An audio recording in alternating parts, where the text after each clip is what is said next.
Rasulullah SAW itu adalah manusia yang paling dermawan.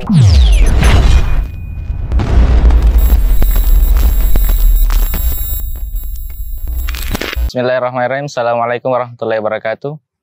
Alhamdulillah, salatu wassalamu ala rasulillah wa ala alihi wa sahbihi wa man tabi'ahum bi ihsanin ila yaumiddin, amma ba'd. Pemirsa Al-Furqan TV yang senantiasa diberkahi oleh Allah Subhanahu wa taala. Segala puji bagi Allah Subhanahu wa taala yang telah mempertemukan kita dengan bulan Ramadan. Bulan yang penuh dengan keberkahan. Bulan yang di mana Allah Subhanahu wa taala mendudukkan hati para manusia, baik itu ahli ilm ataupun orang awam sekalipun, semuanya memuliakan bulan Ramadan ini. Di bulan ini begitu banyak ibadah-ibadah yang disyariatkan oleh Allah Subhanahu wa taala agar kita bertakwa kepada Allah Subhanahu wa taala. Kutiba alaikumus syiyam kama kutiba alal ladzina min qablikum la'allakum tattaqun. Allah Subhanahu wa taala mensyariatkan puasa Ramadan dan ibadah-ibadah yang ada di dalamnya agar kita senantiasa bertakwa kepada Allah Subhanahu wa taala, baik itu di bulan Ramadan ataupun setelah bulan Ramadan. Menahan hawa nafsu, salat malam, ataupun bersedekah, berkata jujur, semuanya agar kita terbiasa setelah bulan Ramadan nanti. Maka dari itu di antara tanda dia terimanya amalan kita di bulan puasa Ramadan ini, yaitu kita dimudahkan untuk beramal setelah bulan Ramadan. Dan seperti itulah kebaikan mengantarkan kepada kebaikan yang lainnya. Sebagaimana Rasulullah SAW bersabda, "Alaikum bisidq fa inna sidqa yahdi ilal bir wa innal bir yahdi ilal jannah." Wajib bagi kalian untuk berbuat jujur karena kejujuran itu mengantarkan kepada kebaikan dan kebaikan mengantarkan kepada surga Allah Subhanahu wa taala. Nah, di antara ibadah yang disyariatkan oleh Allah Subhanahu wa taala di bulan puasa ini, bulan Ramadan, yaitu sahur. Rasulullah SAW bersabda, "Tasahharu fa inna fis sahuri barakah." Sahurlah kalian karena di dalam sahur itu ada keberkahan. Maka hendaknya di antara kita semuanya ketika kita sahur menghadirkan dalam diri kita bahwa kita sedang beribadah kepada Allah Subhanahu wa taala. Maka sahur itu bukan sekedar kita isi bensin, bukan sekedar kita kuat-kuatan, bukan sekedar kita bisa menahan makan dan minum di siang hari. Walaupun itu adalah salah satu hikmah dari sahur itu sendiri sebagaimana yang dijelaskan oleh Imam Nawawi dan Ibnu Hajar rahimahumullah ta'ala, kan tetapi Allah Subhanahu wa ta'ala mensyariatkan sahur karena keberkahan yang ada di dalamnya. Rasulullah SAW bersabda, "Innamal a'malu binniyat." Amalan-amalan itu tergantung pada niatnya. Adapun orang yang sahur karena merasa bahwa sahur itu hanya sekedar kebiasaan orang yang berpuasa dan tidak meyakini bahwa keberkahan ada di dalamnya, maka dia tidak akan mendapatkan keberkahan ini. Dan yang memerintahkan kita untuk sahur adalah Rasulullah SAW. Rasulullah SAW bersabda, "Man arada ayasum falyatasahhar bisyai." Barang siapa yang ingin berpuasa maka hendaknya dia sahur dengan apapun. Apapun itu, walaupun dengan sesuatu, yang penting sesuatu yang halal. Baik itu sekedar air minum ataupun sekedar kurma. Yang penting kita makan atau minum pada saat sahur agar kita tergolong orang-orang yang sahur. Bahkan Rasulullah SAW bersabda, "Walau jur'atan minal ma'," walaupun sedang seteguk air. Maka mungkin di antara kita ada yang ingin diet, ya silahkan, yang penting pada waktu sahur kita cukup dengan minum, kita sudah dikatakan sebagai orang yang sahur. Maka dari sini kita lihat bahwa sahur itu bukan sekedar kita kuat-kuatan untuk berpuasa, tapi karena adanya keberkahan di dalamnya. Rasulullah juga bersabda, "As-sahuru akluhu barakah."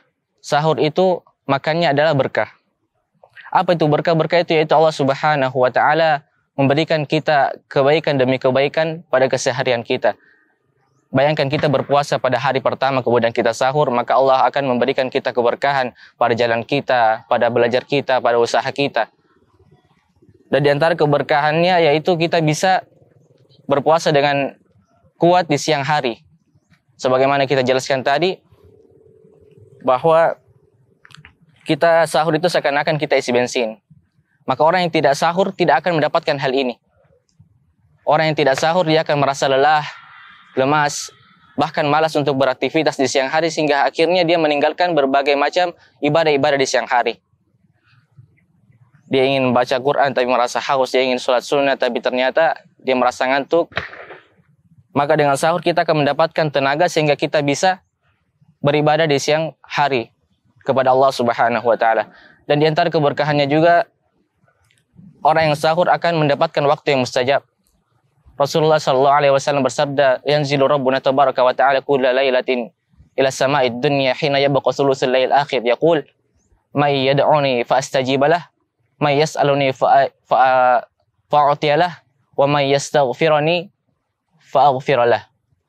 Allah Subhanahu wa taala turun ke langit bumi setiap malam ketika tersisa sepertiga malam terakhir dan mengatakan, siapa yang berdoa kepada aku maka akan aku kabulkan, siapa yang meminta kepada aku maka aku akan memberikannya, barang siapa yang meminta ampun kepada aku maka akan aku ampuni. Maka pada waktu sahur merupakan waktu yang mustajab, waktu yang tepat untuk meminta ampun kepada Allah Subhanahu wa taala. Maka di sela-sela makan kita, minum kita beristighfar kepada Allah Subhanahu wa taala. Jangan sampai kita lalai dari hal ini. Di antara kita ada yang makan sahur tapi setelah sahur dia malah nonton bola, malah sibuk dengan HP-nya. Maka kita sebagai orang beriman hendaknya kita beristighfar setelah sahur hingga sampai waktu azan subuh. Dan ini adalah sifatnya orang-orang yang beriman. Wabil ashari hum yastaghfirun. Dan di waktu sahur mereka meminta ampun kepada Allah Subhanahu wa taala. Dan di antara keberkahan sahur juga kita bisa menunaikan salat subuh tepat waktu dan bisa mendapatkan saf terdepan ketika salat berjamaah. Dan orang yang tidak sahur tentu tidak akan mendapatkan hal ini. Dan bayangkan banyak keberkahan yang bisa kita dapatkan walau dalam sekali sahur saja. Dan ini yang penting untuk kita semua. Hendaknya kita itu mencari keberkahan, bukan sekedar banyak-banyakan saja. Dan ini prinsip orang beriman dalam segala hal, baik itu dalam harta, ilmu, ataupun pekerjaan. Maka jangan cari sekedar nominal saja, tapi cari keberkahan. Cari keberkahan harta kita. Dalam ilmu jangan sekedar memperbanyak ilmu kita, tapi juga cari keberkahan ilmu kita.